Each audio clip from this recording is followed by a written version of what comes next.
The following podcast is a presentation of Project Entertainment Network.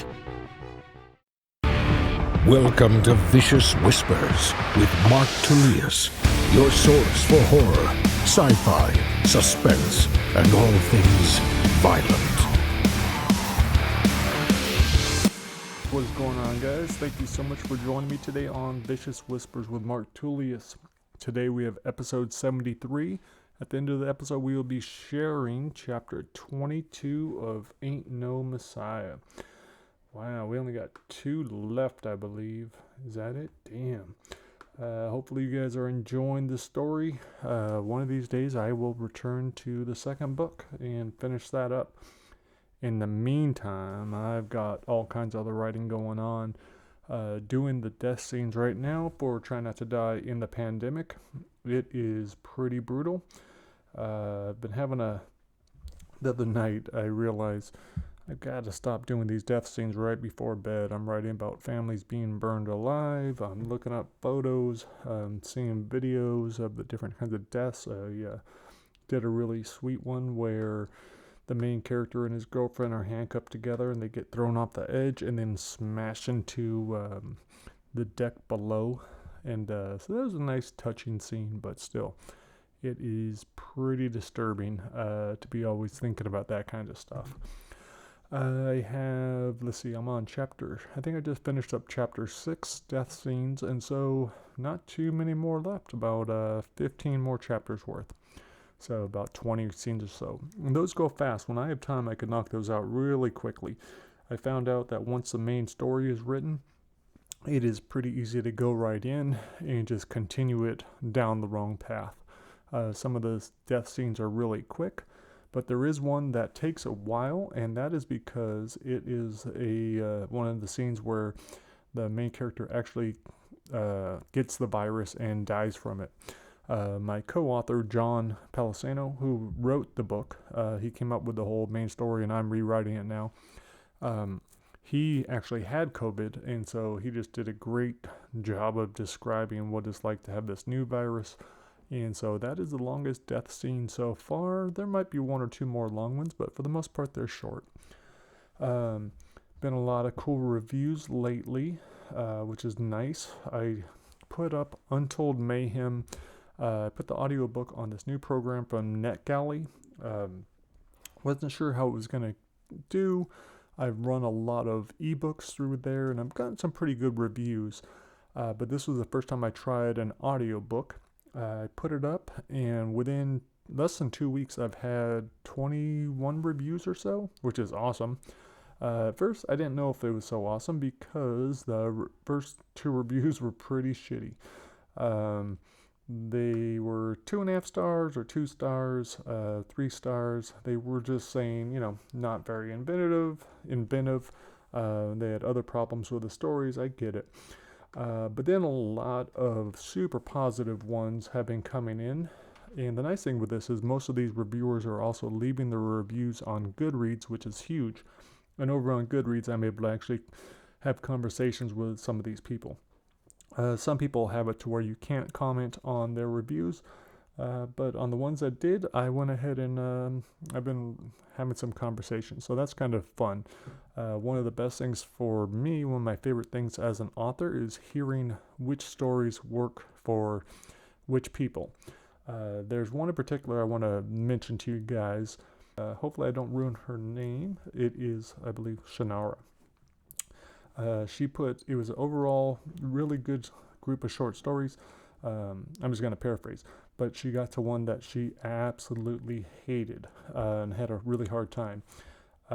She said she's going to mention the one that I hate is News First. While I'm up for some good old-fashioned gore and nastiness, but damn, this story went there and beyond. It hit a little too close to home with the shooting, then it took it too far. I hated it so much that I almost couldn't take it. But then she went on to say how much she really enjoyed all the other stories and gave it a 4-star rating. We had a cool conversation afterwards. She's now checking out Twisted Reunion, which I believe is a much stronger collection of stories. But yeah, right now Untold Mayhem is doing well. It has over a 4-star rating on Goodreads, which is not that easy to get. So it's cool. Some of her favorite stories were The Hole, The Fine Print, Left Behind, Counting on It, No Service, The Feeling's Back, Left Unfinished. The news first story, that one that she really hated, that is about a school shooting at Brown University.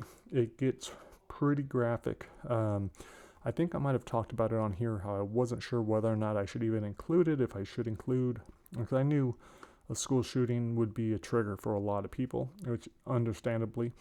But there are other people that wrote that they really liked it. Another cool thing that I've been seeing is how many people mention they can see, that they're fans of Stephen King and Dean Koontz, and that they could see lots of that in my writing. Some of that, reading all those books really rubbed off. I was looking for some other ones, but you get the idea. If you want to see what these reviews are, you can just check them out on Goodreads. If you're not on there, I think it's an awesome place to be. You can find out about all kinds of cool books and review my shit if you're up for it. Okay, that's enough about... the other thing I did learn from this is how much people really enjoy the multicast. By having 9 different narrators, I think that saved this audiobook. If it had been done by one person, short stories really blend together, especially if they're first person. So I think this was cool. Everyone seemed to really appreciate it. They all thought the narrators did an excellent job. That was one of the overall themes throughout all the reviews. So that was really cool. Thank you to everyone that went ahead and reviewed that and gave it a shot.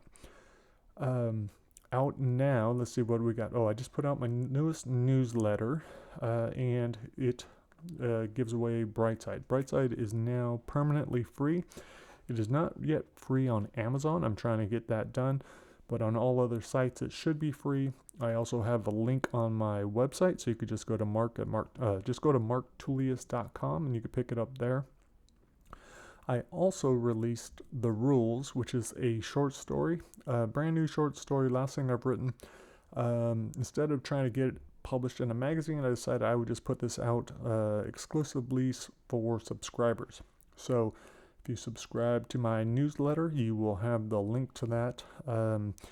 I just strongly suggest you skip it if you do not like violence towards animals, because there is some violence towards animals and some violence towards humans, but for some reason that's cool, but not the animal part. What else? This week I read Carrie. I need to review that. It's going to be tough. There's a lot of cool stuff about it. It made me think about a couple short stories that I've written. One in particular, Woodshop Aftermath, which is obviously based off of a Carrie type character. And then also all the religion involved in it made me think about Ain't No Messiah. And so it definitely had an impact on me, but because the story is so old, because that was Stephen King's first novel, there's definitely a lot of things that I didn't really care for that much, and because I know the story so well and I've watched the movie, so all that made it a little bit difficult. But other than that, it was cool. So I went ahead. I'm gonna go ahead and record that this week, and I'll put it up on YouTube. I was thinking about doing it on here, but all the Stephen King reviews are gonna be separate. But I was glad that I was able to get in a quick little book this week. Reading fiction is something I'm gonna force myself to start doing, and so the next one up is Salem's Lot. I'm going to try to do all of his books in order. In other news, we are making, I should have done this a while ago, but we are making a Try Not to Die face mask. It just seems like it makes the most sense. It says right there on the mask what people are trying not to do. They're trying not to die by wearing it, trying not to kill others. Whether or not it works, whether or not the masks are effective, I don't want to get into all that. I just want to profit off of this tragedy and sell some fucking masks. Actually, they're mainly for the big contest that we're doing for Try Not to Die in the pandemic. That book is set for release. We're going to go for October 30th or the 31st, so Halloween. Contest will be launched 22 days prior. I'll be sure to tell you guys all about it beforehand, because everyone starts on the same day. On the last contest, I made a lot of mistakes. I was letting people enter late. It was for people that didn't give a shit about books. But these prizes are all going to be book related, some good gift cards, but they all have to be used for books. So if you don't care about books, then there's no reason to join this contest unless you just want to see how well you do or you want to first look at the book. But every day, one chapter will be put out and it'll be all automated. You simply put in your answer on what you think the correct choice is, and then the people with the highest scores will win. And I believe it will only be open to Goodreads and BookBub followers, or not followers, but people that are members. So that is the plan. We should have that book finished by then, ready to go. There won't be any early reviewers for that. I won't be sending it out to get reviewed. I am just going to be relying on this contest and friends to help share it and to get a lot of word out. I'm looking to get about 1,000 contestants, and we're going to have some cool prizes. Some of the prizes are going to be autographed copies of different books from Horror Writer Association members. Because John is the president of the organization, I'm one of the members. I thought it'd be really cool to get a cool collection of different books, and we'll just bundle up like three different books for like one of the prizes. And so there'll be several of those. So that is the game plan, trying to get all that worked out while taking care of the family and all that good stuff. All right, guys, I'm going to cut this one short. I'm not sure how long the chapter is, probably 30 minutes or so. But we are coming toward the end of Ain't No Messiah. Hopefully you guys are digging it, but I will leave you with that, and we will talk next week. All right, guys, here's chapter 22 of Ain't No Messiah, narrated by Rick Cheddar. Thanks for listening. I'll see you next week. Later.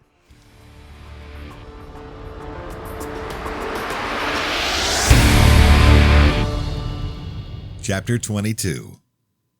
It was only a few months after the mall, the three of us in the living room, the 12-gauge shotgun over the mantel. Danielle had said we'd be stupid not to have it.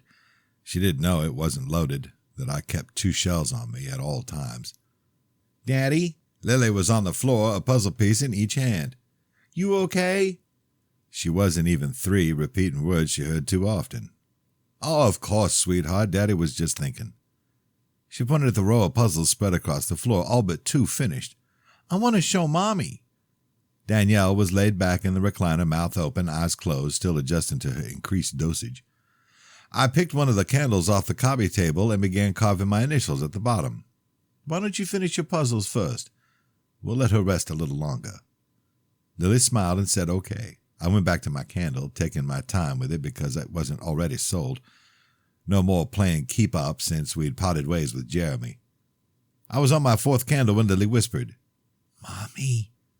She stood next to the recliner and said it a little louder. Danielle blinked awake. "Sorry, baby." "Look, Mommy, me do 'em all." Danielle wiped the drool from the corner of her mouth. "What time is it?" I told Lily nice job before answering Danielle. "Almost 7. "Oh, jeez, I better look like hell." "Can I show Grandpa?" Lily asked.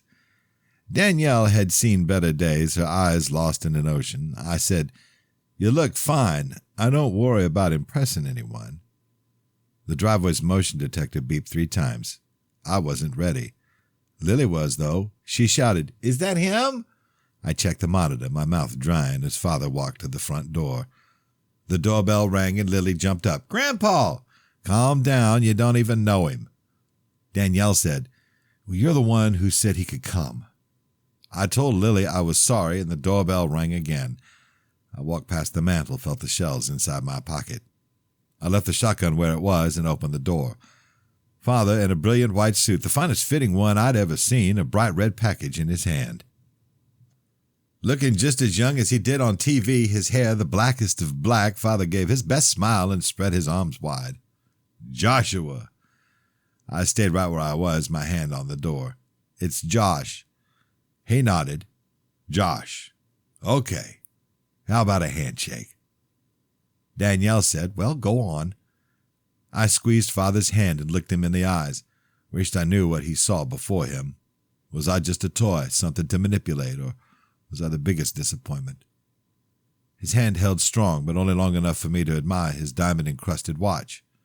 "That's my boy." I invited him in and saw the 2 military-type men in crisp black suits standing on either side of his limousine. "And what a pleasure it is to see you," Father said to Danielle. A beautiful woman, made even more so by becoming a mother. I locked the door and turned around in time to see Danielle hugging him like he meant something. Father kissed her cheek and stood back. Lily's feet were sticking out from behind the couch right there for everyone to see.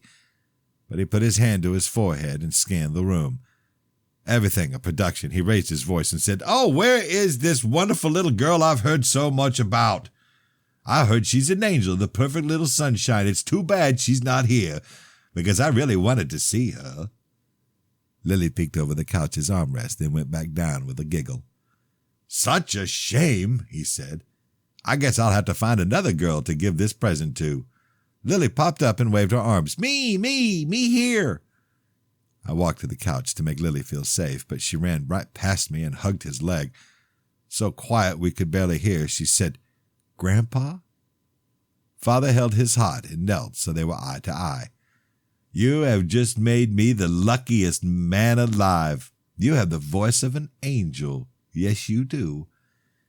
Lily said, "Daddy's angel," I reminded her. "And Mommy's." "Well, I guess that just makes you everyone's angel," Father said. "And that's exactly what everyone needs, an angel that can take away all their pain and troubles with just one little smile." Lily was fighting a smile, the corners of her mouth trying to stay down. I said, "Go ahead, sweetheart, let him see it." I didn't have to say it again. Her perfect little teeth, her perfect little smile, her brown eyes beaming. "Oh my, you are going to be a heartbreaker." Father handed her the package and said, "This is for you."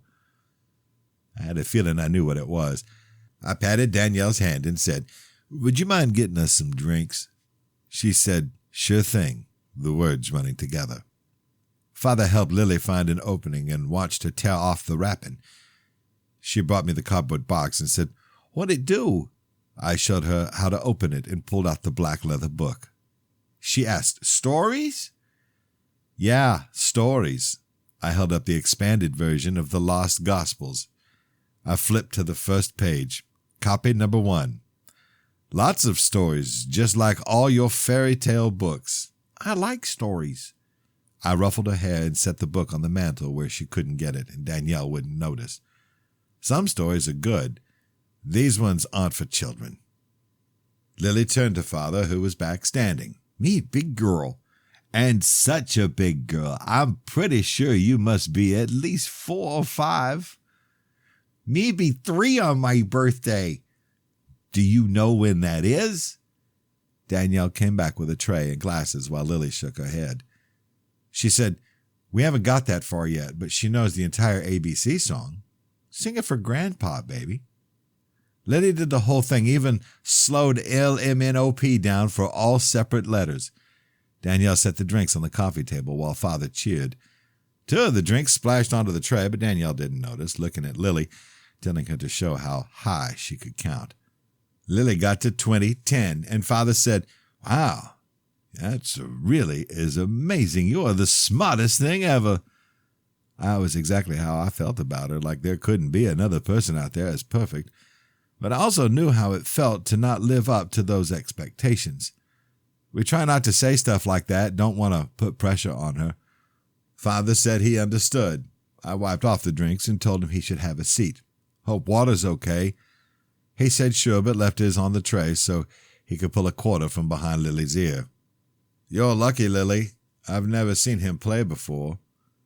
Danielle said my name in a tone that meant fucking knock it off. I'm just saying she's lucky. Father took his drink from the table and sat in the love seat.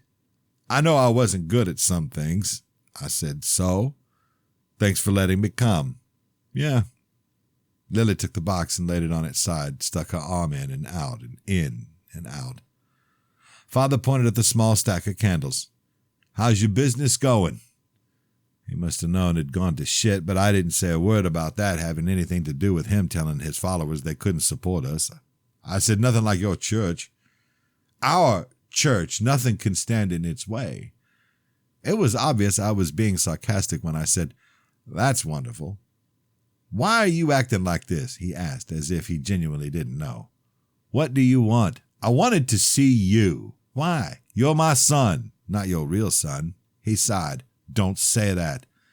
It's true and you know it. You're being ridiculous. I'm your father. Look at us. He looked at me, then Lily. The Lord works in mysterious ways.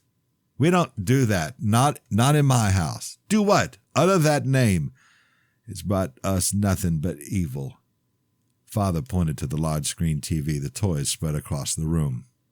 That's not entirely true. The evil it brought us is greater than any good that's come of it. Father looked like he was having a hard time not raising his voice. Finally, he said, I come to ask a favor. I figured as much. Danielle reached out and touched my hand and said, honey. That's okay, sweetie, Father said. He made sure I was looking at him before he spoke. I'm opening a church here in Vegas and would like your blessing. Why now? You didn't need it for Charlotte, I said, referring to the monster of a church Paul was in charge of. Father's eyes flashed fire, but he kept his voice calm.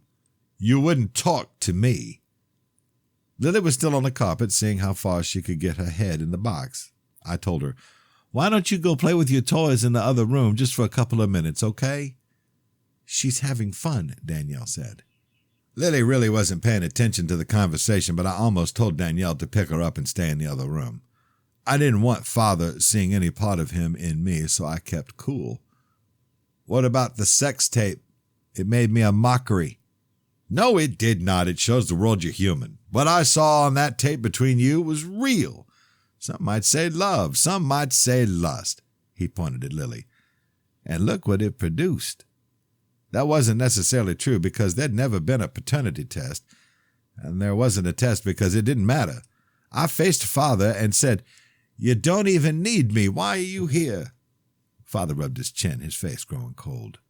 You know what? You're right. I don't need you. If Danielle had been holding a knife, she might have stabbed me. I said, so you just come by to drop off a book that says I need to fucking die. Father stood up. Stop it. You will not talk to me like I'm some misguided fool. The air felt heavy, like it was pushing me down, not allowing me to stand, but my wife was watching just like my daughter. There was a foot, maybe two, between us. I lowered my voice and said, if I am the Messiah, then I, and I alone, should be the one deciding what I think, who I talk to, and how I speak to them. Father didn't even blink. Are you him? Are you the Messiah? Can you finally say it? Finally accept your role? Of course I couldn't. I said, this was a bad idea. Like he really wanted to know, Father asked, how in the world could you not know you're him? How many more miracles need to happen? I repeated what I'd told Paul. Probably about 3 or 4. His eyes stayed on me like they were trying to burn a hole through my head. Joshua, you are the Messiah whether or not you believe it. To millions, you're the Messiah no matter. Give them hope. The world needs hope. I said, even if I could, that's not my job. I never signed up for it. Be that as it may, it doesn't change the facts. No church has any facts except how much money they can rake in. Is that it? You need more money? Is that why you both abandoned me? Hadn't I been taking care of you the best I could? He truly believed his version of the truth, and suddenly I wasn't so sure mine was right. Tell me what I did wrong to deserve that, to have my son abandon me a second time with not even so much as a goodbye. Danielle said, The Book of Charles. That wasn't released until after. It had to. It's one of my many crosses Joshua has to bear. I said, You wrote the whole thing while I was there. Have you read it, either one of you? We shook our heads. Joshua, it absolves you of all wrongdoing because, as a human, you failed just as we all do. Paul's behind a lot of it, his struggle with your mother's dying, how you couldn't help her. It says I have to die. Everyone wants me dead. With a smile like he was delivering the best news ever, he held my shoulders and said, Don't you get it? You are not accountable for any of the awfulness that consumes this land. You're trying your best and have a pure heart. You are still the Messiah. What about all the stuff that's already happened? All that shit I've been blamed for. Am I still guilty of all those crimes you made me watch, every one of those images that flutter through my brain? Never know what's going to pop up next, if it'll be a dead baby, someone jumping out a window, having their fucking head chopped off, Danielle said. Language. Yeah, I better watch my language with the guy who made me watch snuff films, Father said. Not at her age. I was almost too flustered to speak. That matters? Father opened his mouth, but I cut him off, told Danielle a little too sternly to get Lily out of the room. Father said, I know, I made mistakes. We all have. That's your apology? You can't look me in the eyes and tell me you are not the Messiah. I hated he was right. I don't have to tell you a damn thing. You would be doing the world and yourselves a huge favor if you would just acknowledge it. Danielle asked, how big a favor for us? Why should we trust you? I'll give you a new house, men that will protect you with their lives. She didn't say anything right away. Any house? He nodded. The church will purchase the house of your choice, within reason, of course. Danielle nudged my leg. Our nest egg was shrinking, would disappear within a year if I didn't do something about it. I said, in exchange for what? Father spread his arms. The world needs a Messiah. Give them something to believe in. Take their mind off the wars, the kidnapping, all the senseless violence. Do I have to speak? Yes, but only in your daily message. We all knew there was more. And let me baptize you, you and Lily. It'll be glorious. Let your father wash away all your sins. You're out of your mind. Lily is not doing it. But you will? I hesitated. When? Father's eyes were aglow like the glorious vision was before him. I don't think we rush it. We'll wait until you're ready. What if it takes 5 or 10 years? Well, how about we say within 3? By then we'll have the Christian network eaten out of our hands. All religions bowing down. I suppose I could commit to that. Father held up his finger. There's no supposing this time. Are you in or out? Only because my back was against the wall, I couldn't scale carrying 2 dependents. I said I was in. His hug caught me off guard. He squeezed too hard and said, This is so exciting. You'll bask in the glory that awaits you. I broke it off so I could breathe and reminded him what the deal was. This is business. Looking proud of me for finally catching on, Father smiled. So, help us build it. Let's take things over. Danielle nudged the back of my foot. I told him, we're also going to need some money up front. $50,000 at least. Father shook his head. That's not how you negotiate. Do that part before the deal is made. I told him we hadn't shaken on it, and he said he was just joking. Father reached inside his jacket and pulled out a blank check. He filled it out and handed over the first $50,000 I'd ever held. Now, we shake. The agreement was sealed, the appointment over. I had Danielle take Lily to the bathroom and told Father I'd see him out. I felt dirty, like I'd signed a deal with the devil, and didn't want either of my girls around him any longer. Father didn't complain about not telling them goodbye, and I didn't bother offering an excuse. Both his bodyguards had been facing the street. The dark-skinned driver opened the back door while the white guy with the crew cut met Father at the front of the vehicle. Father introduced him as Troy. Said he was the most trustworthy person he knew. He'd been black ops in Afghanistan. This is my family, he told Troy. You'll protect them with your life. Troy said he was honored and shook my hand. With enough of a drawl to let me know he'd once been a good old boy, he said, I won't let you down. Father slipped inside the car, leaned his head out the window. Tomorrow, we'll go looking for a house. And you just wait until you see the new church. And this is only the first step. I won't even tell you the really big news until it's finalized. My vision is soaring higher than the tallest mountain. We are on a path of no return. The entire world will know your name. The Vegas church was built just for us with a state-of-the-art studio in the rectory. We had had ourselves a busy morning recording a dozen one-liners for sponsors and 2 30-second pieces. Thanks to all my ums and mumbles, my stutters and slip-ups. What a real actor could have done in 1 or 2 hours had taken us 5. Paul, who usually kept quiet during filming, said, Come on, Josh. We still got one more. 6 months of being back in front of the camera had cured me of lots of my hang-ups, but not having someone like Jeremy to coach my delivery left most of my stuff feeling stiff. Darren, the 20-something behind the camera, never offered any advice and kept his comments down to rolling and cut. This had been about his 12th cut, this scene, and even he'd had enough. What about it, Josh? Anything I said around either one of them would go straight back to Father, but I was done caring for the day. Neither of you thinks it's a little fucked up that I'm giving 5 Halo reviews for places I've never eaten in cities I'd never seen? Paul said, "We're done with those for the week, and don't forget they pay our rent." "And the FEMA camp ad? Did you listen to what you were saying?" Paul asked. "You didn't agree they're necessary?" Darren looked confused. "You don't want stragglers to have a place to live." Paul said, "Senator Burkhart and Father share the same view on the camps. Maybe you don't understand their importance, but that doesn't limit it." I honestly didn't care about that ad. It was the stupid shit I was filming for the military. I swatted my hand at the 2 armored tanks filling the screen behind me. "Fuck these guys. They didn't want me before." Paul said, "You don't mean that. Them not taking you is the best thing that could have happened. You should be grateful for that, and for every man and woman who has volunteered to do the job you couldn't." I'd gotten used to believers eating up my words and hated when Paul was right. I told them I was fine, and to feed me the lines about sacrifices, true heroes, how a strong military equaled a strong country, how every military member had my ultimate blessing, and that everyone should remember to vote in the preliminary. 20 minutes later, we had it wrapped. Darren changed the green screen to a doctor's office and wheeled in a black chair with armrests.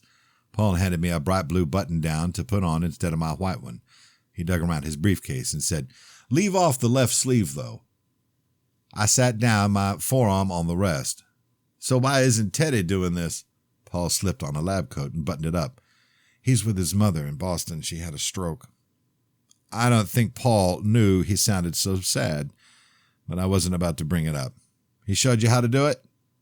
Paul removed a preloaded syringe out of a small metal case. "It's simple." He smacked the middle of my shoulder and said, "I got a big target." "But why do I have to do a real shot? I've never gotten one before." Paul laughed. "You're afraid of a little prick? You've had countless needles jabbed in you." I thought it was a stupid idea, but said, "Fine, but I'm not redoing this. Get it right on the first take." Darren promised they would. "So do I just sit here? What do I say?" Paul said, "We'll film the injection first, your lines right after."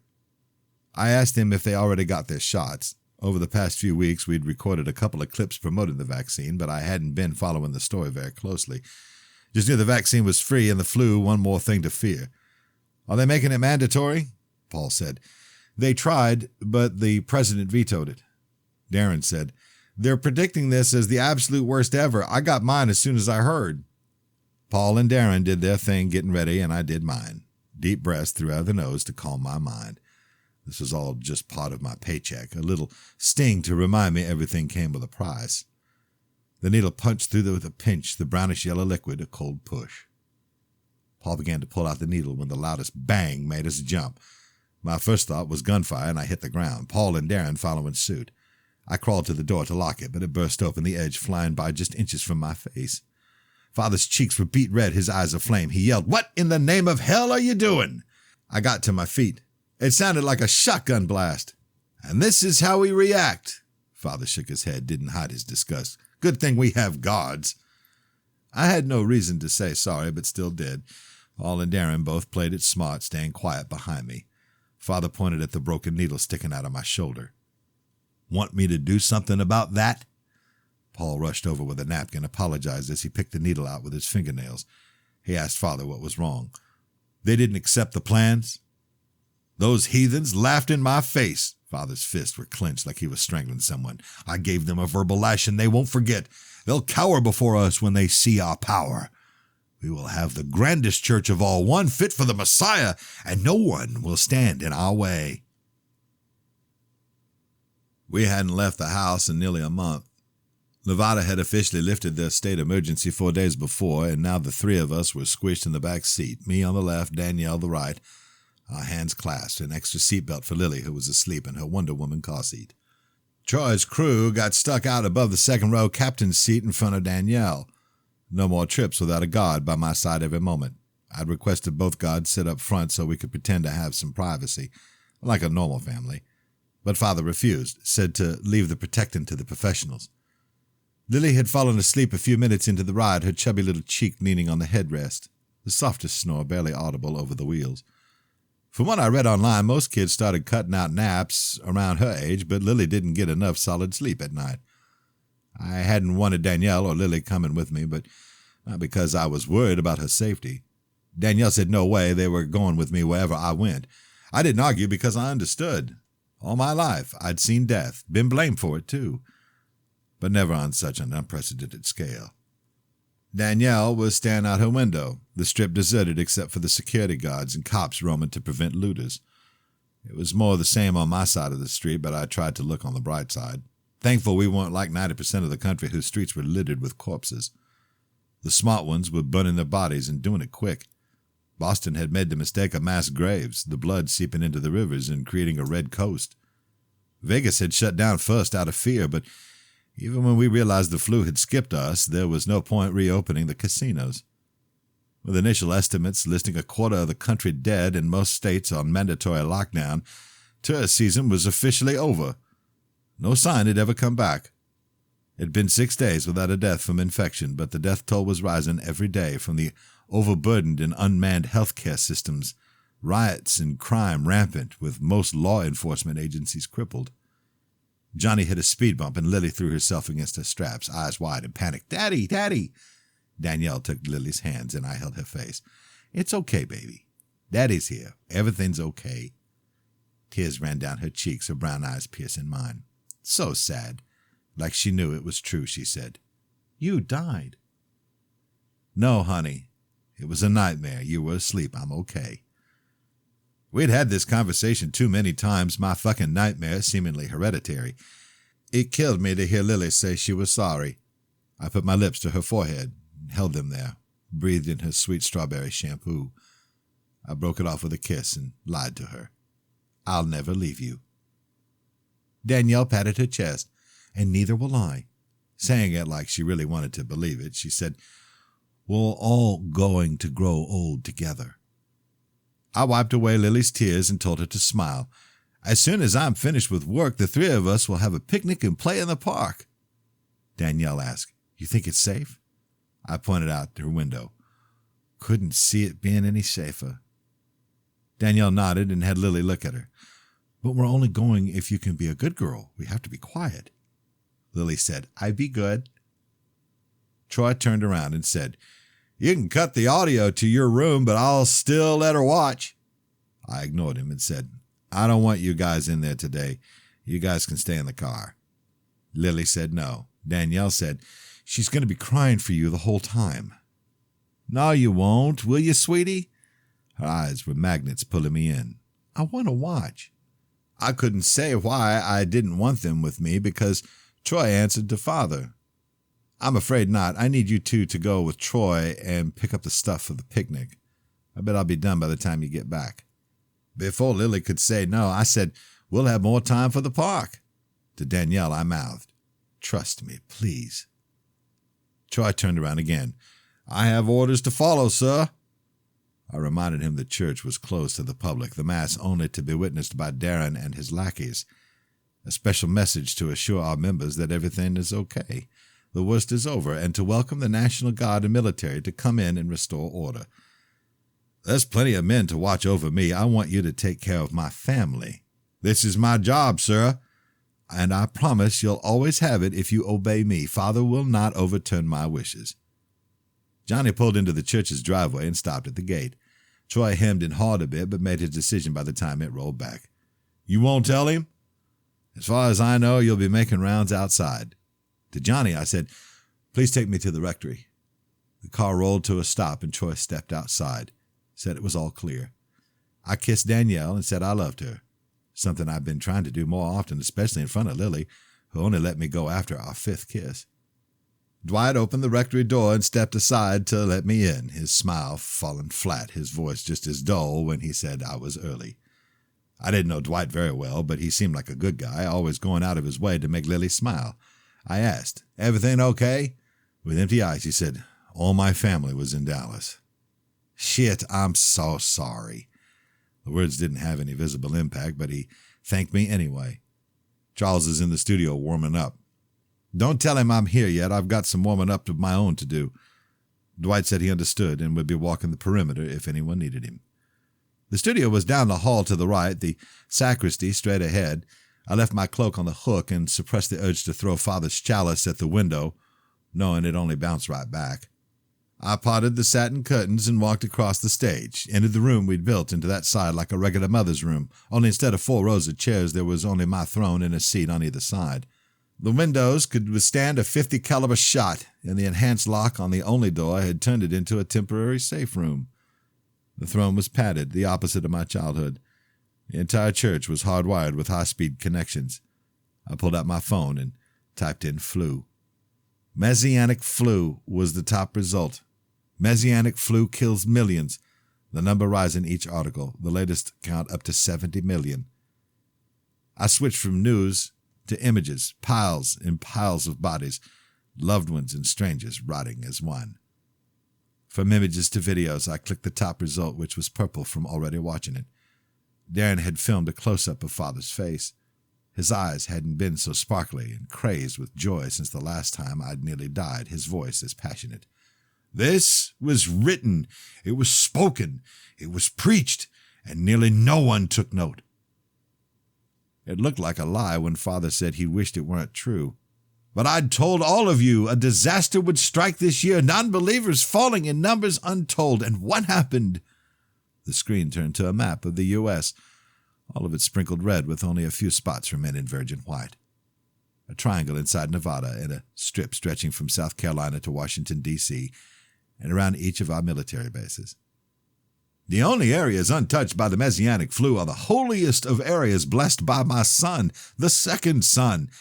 He did not want all this death, just as he doesn't want non-believers to burn in hell.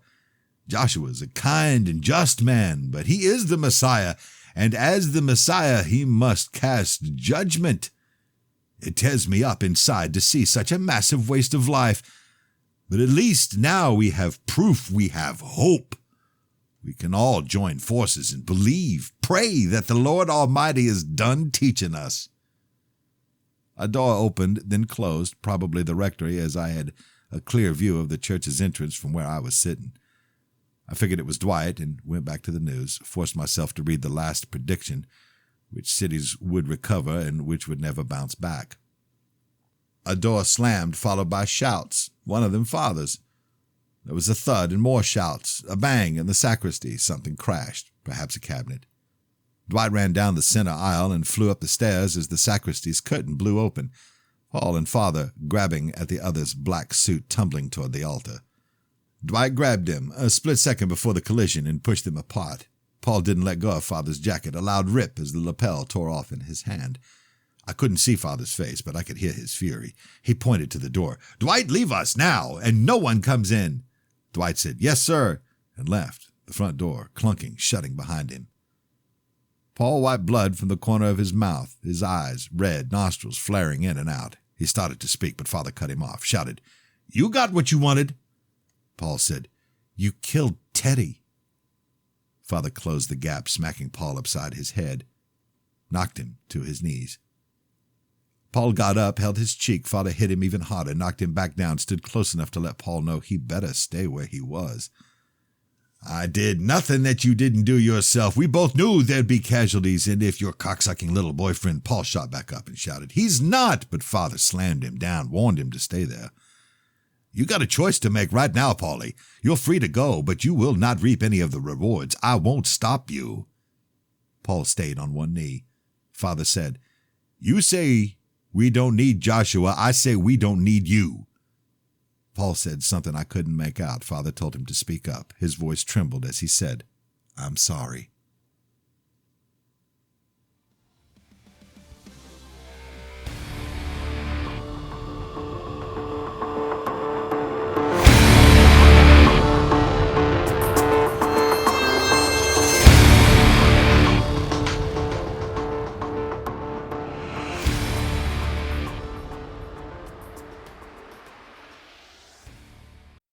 This has been a presentation of the Project Entertainment Network.